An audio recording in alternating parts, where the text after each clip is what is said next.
اللهم صل على سيدنا ومولانا محمد. السلام علیکم ورحمۃ اللہ وبرکاتہ.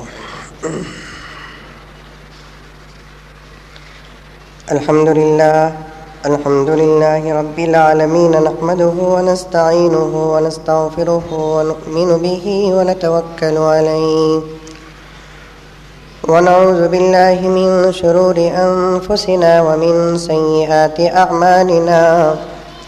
من يهد الله فلا مضل له ومن يضلله فلا هادي له. ونشهد أن لا إله إلا الله وحده لا شريك له. ونشهد أن سيدنا ونبينا ومولانا محمدا عبده ورسوله. أما بعد فأعوذ بالله من الشيطان الرجيم. بسم الله الرحمن الرحيم. وما أرسلناك إلا رحمة للعالمين. النافع بن الحارث رضي الله تعالى عنه قال قال رسول الله صلى الله عليه وسلم: من سعادة المسلم المسكن الواسع والجار الصالح والمركب الهني. وقال النبي صلى الله عليه وسلم: الدنيا كلها متاع وخير متاع الدنيا المرأة الصالحة، أو كما قال عليه الصلاة والسلام، وسلم تسليما كثيرا كثيرا. اللهم صل على سيدنا نبينا مولانا محمد وعلى آل سيدنا نبينا مولانا محمد وبارك وسلم. اللهم صل على محمد بعدد أوراق الشجر وبعدد أخطار الأمطار وبعدد دواب البرار والبحار وعلى آله وصحبه وبارك وسلم. اللهم صل على محمد كما هو أهله ومستحقه.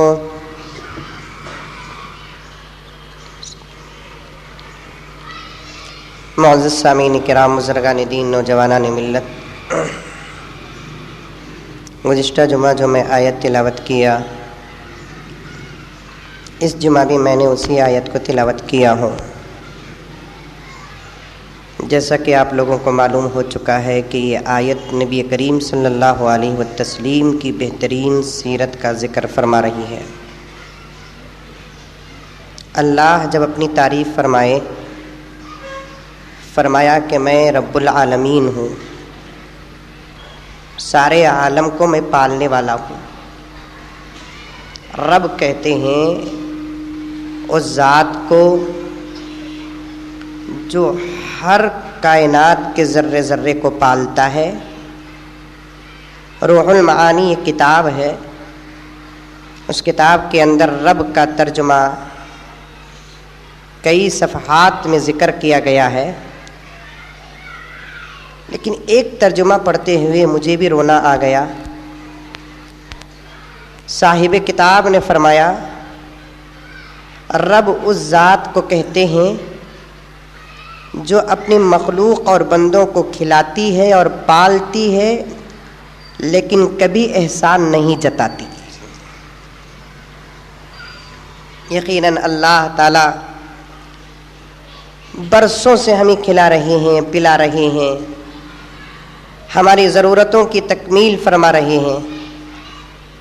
کبھی اپنے بندے سے اللہ تعالیٰ نے یہ نہیں کہا میرے بندے میں تجھے کھلا رہا ہوں، میرے بندے میں تجھے پلا رہا ہوں، میرے بندے میں تیری ضرورت کو پورا کر رہا ہوں. اگر اللہ تعالیٰ احسان جتلائے بھی تب بھی اللہ کی ذات میں کوئی فرق نہیں آئے گا. وہ اتنے بڑے ہیں کہ ان سے بڑا کوئی نہیں ہے، بہت بڑے ہیں وہ. اسی لیے ہم اللہ تعالیٰ کی جب تعریف کرتے ہیں اللہ اکبر کہتے ہیں. کیا کہتے ہیں؟ اللہ اکبر. اکبر کہتے ہیں اس صیغے کو جس سے بڑا کوئی صیغہ نہ ہو. اس سینٹنس کو کہتے ہیں جس سے بڑا کوئی سینٹنس نہ ہو. سب سے بڑا. ایک آتا ہے بڑا اور ایک آتا ہے بہت بڑا اور ایک آتا ہے سب سے بڑا. یہ لاسٹ اسٹیج ہے. یہ سب سے بڑے سے بڑا کوئی لفظ نہیں ہے عربی کے اندر, اور اردو میں بھی کوئی لفظ نہیں ہے. اللہ تعالیٰ بہت بڑے ہیں. اگر وہ اپنے بندوں کو کھلا کر پلا کر اپنے بندوں کی ضرورتوں کو پورا کر کے احسان اگر اللہ تبارک و تعالیٰ جتلائے, تب بھی اللہ تعالیٰ کو کوئی پوچھنے والا نہیں کہ تو کھلا کر کیوں احسان جتلا رہا ہے. ہاں, میں آپ کو کھلایا, میں احسان جتایا, تو یقیناً یہ میرے لیے شرم کی بات ہے. دنیا بھی کہے گی کہ تو ایک پر احسان کر کے احسان کیوں جتلا رہا ہے.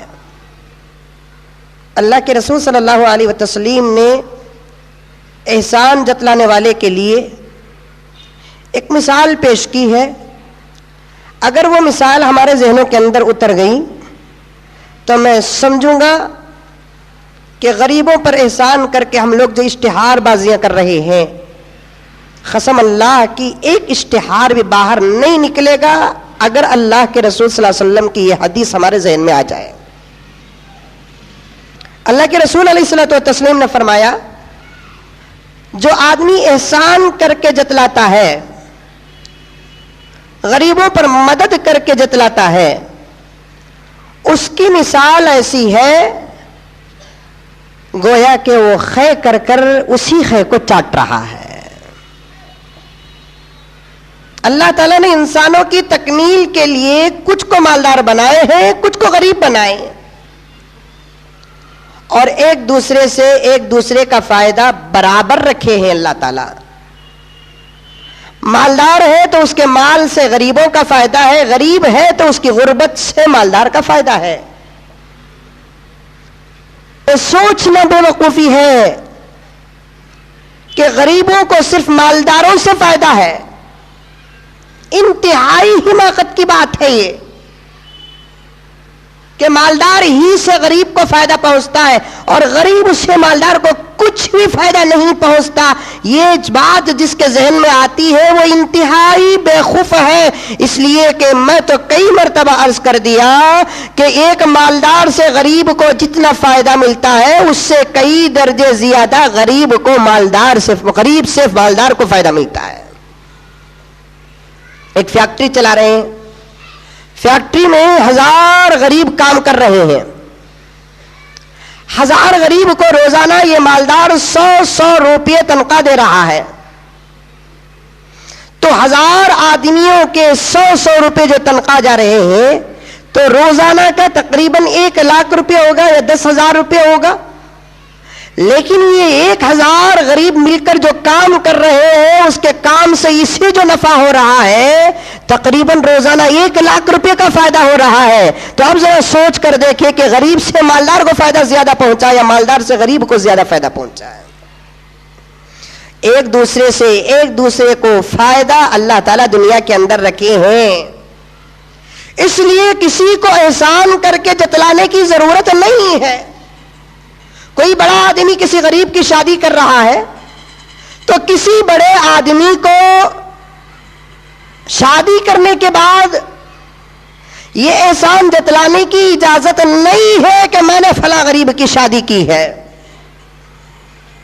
حضرت عائشہ صدیقہ رضی اللہ تعالی عنہ جب اپنے غلام کے ذریعے سے کسی غریب کو کوئی چیز دے کر بھیجتی, غلام سے کہتی کہ غلام جا کر یہ غریب کے ہاتھ میں دے کر آؤ, یہ لینے کے بعد غریب جو کہتا ہے وہ لا کر مجھے سناؤ.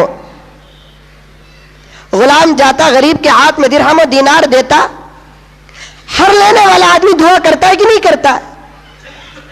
چاہے وہ اب کا غریب ہو یا حضور کے زمانے کا غریب ہو، ہر لینے والا آدمی دل کھول کے دعائیں دیتا ہے، ہمارے دینے سے زیادہ دعائیں دیتا ہے۔ 2 روپے کسی مسکین کو آپ دیں گے، وہ فل دعائیں دیتا ہے کہ بیٹے اللہ تیرے پیٹ کو ٹھنڈا رکھے، تیرے بچوں کو اچھا رکھے، تیری عمر میں برکت دے۔ 10 روپے 5 روپے 2 روپے لے کر یہ ڈھیر ساری دعائیں دیتا ہے۔ وہ کہاں ہمارے 10 روپے اور کہاں اس غریب کی مقبول دعائیں؟ ہمارے 10 روپے کسی دکان کے اندر جا کر اتنی بہترین دعاؤں کو خرید نہیں سکتے، لیکن یہ غریب وہ 10 روپے لے کر کتنی بہترین دعائیں دیتا ہے، خوش ہو جاتا ہے۔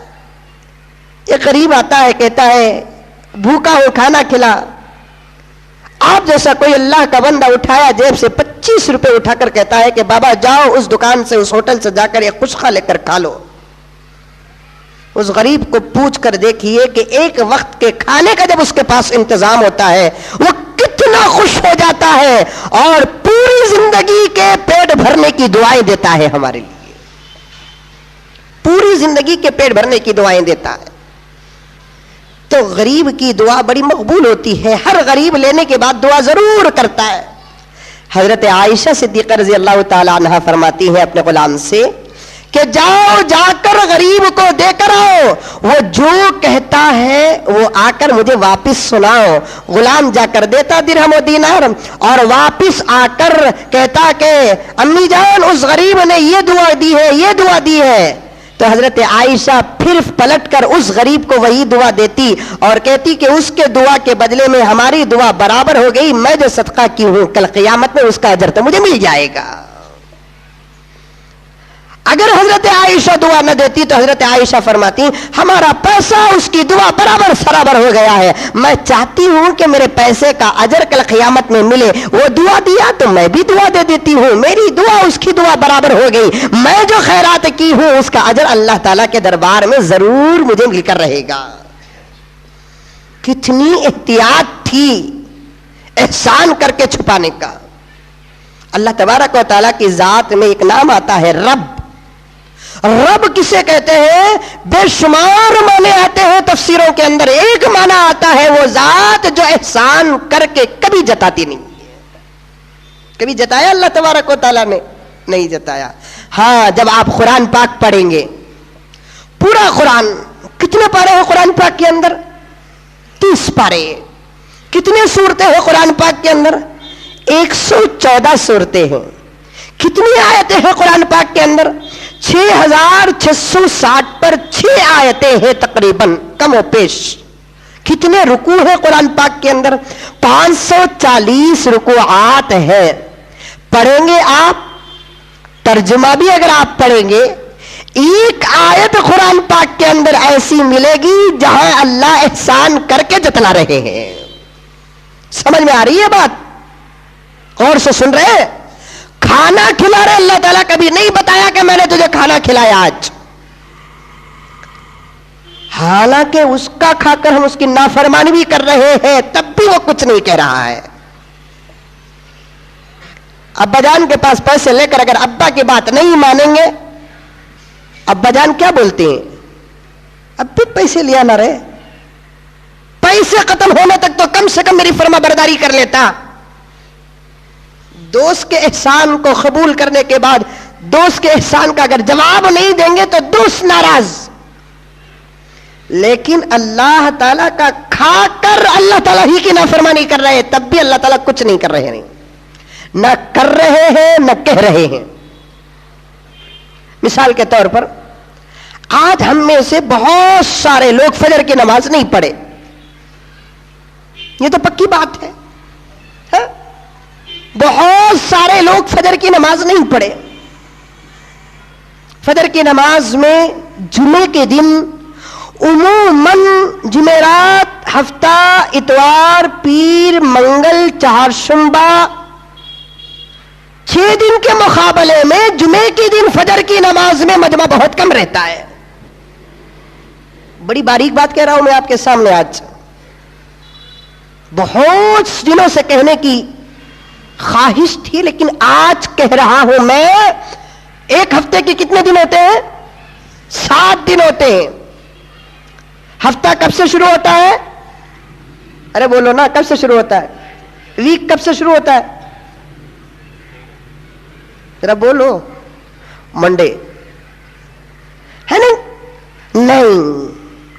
اللہ تعالیٰ نے اسلامی ایام کو شروع کرتے ہیں جمعے سے, لیکن بعض روایت میں آتا ہے کہ اتوار سے ویک شروع ہوتا ہے. عربی میں بھی دنوں کے کچھ نام ہیں. یوم الاحد, یوم الاثنین, یوم الثلاثاء, یوم الاربعاء, یوم الخمیس, یوم الجمعہ, یوم السبت. اتوار کو یوم الاحد کہتے ہیں, پہلا دن, 1 نمبر کا دن. پیر کو کہتے ہیں یوم الاثنین, 2 نمبر کا دن. یوم الثلاثاء منگل کو کہتے ہیں 3 نمبر کا دن. یوم الاربعاء 4 نمبر کا دن, چہارشنبے کو کہتے ہیں. یوم الخمیس 5 نمبر کا دن, جمعرات ہے. یوم الجمعہ, جمعے کا ایک الگ نمبر نہیں ہے. جمعے کو چھٹا نمبر نہیں کہتے, بلکہ جمعے کا خاص نام اللہ تبارک و تعالیٰ نے رکھ دیا ہے. یہ اللہ تعالیٰ کا خاص دن ہے. یہ دن حدیث میں آتا ہے کہ اسی دن اللہ تبارک و تعالیٰ نے حضرت آدم علیہ الصلوۃ والتسلیم کو پیدا کیا. جمعے کا دن تھا, اللہ تعالیٰ نے حضرت آدم علیہ الصلوۃ والتسلیم کو آج کے دن پیدا کیا. حضرت موسیٰ علیہ الصلوۃ والتسلیم نے پوچھا, اے اللہ مجھے اور میری امت کو تو ہفتے کا دن دیا. عیسیٰ کی امت کو اتوار کا دن ملا, موسیٰ کی امت کو ہفتے کا دن ملا ہے.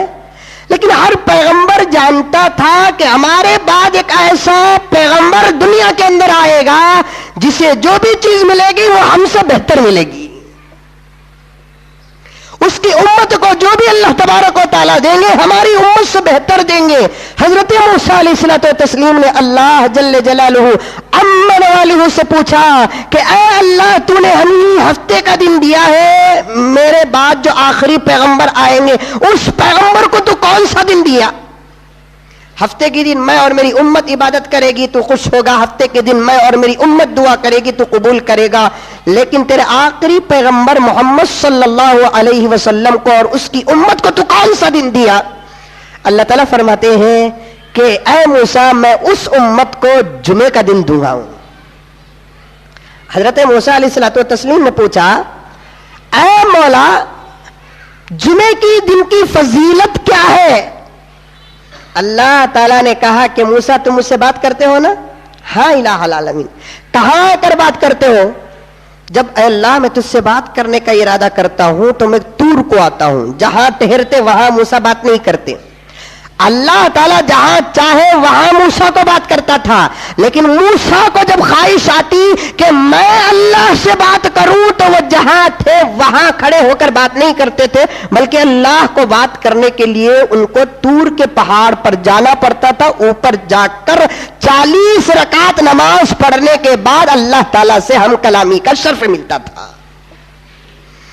اے موسیٰ تم مجھ سے بات نہیں کرتے؟ ہاں الہ العالمین میں آپ سے بات کرتا ہوں. کہاں بات کرتے ہو؟ طور میں آ کر بات کرتا ہوں. موسیٰ تم کو معلوم ہونا چاہیے کہ جب تم مجھ سے بات کرتے ہو, تمہارے بات کا جب میں جواب دیتا ہوں تو موسیٰ میری عزت کی قسم 70,000 پردوں کے پیچھے سے میں جواب دیتا ہوں. 70,000 حجابات کے پیچھے سے میں تمہیں جواب دیتا ہوں. حجاب کسے کہتے ہیں؟ وہ ہماری آپا جو اوڑھتی ہے ایسے, اسے بھی حجاب بولتے نہیں بولتے؟ ارے بولتے نہیں بولتے؟ برقعے کی دکان کو گئے تو برقع لے کر بھائی ایک حجاب دیو, اب بھی چینے اوڑے سکا, چپ کے ایسا لپٹ لیتی انہیں. اب تو حجاب ہے ہی نہیں, صورت چھپاتے ہی نہیں ہے, صورت دکھانا ہے. ہمارے درمیان حجاب کسے کہتے ہیں؟ یہ پتلا سا کپڑا جو صورت کے سامنے ڈالتے ہیں اسے کہتے ہیں حجاب. لیکن اللہ تعالی کے ڈکشنری میں حجاب کسے کہتے ہیں؟ نزہت المجالس کے اندر آیا ہے کہ اللہ تعالی کے دربار میں 70,000 جو حجاب ہے, ایک حجاب کی موٹائی 500 سال کی مسافت کے برابر ہے. ایک حجاب کی موٹائی کتنی؟ 500 سال کی مسافت. اتنا موٹا ایک حجاب, آڑ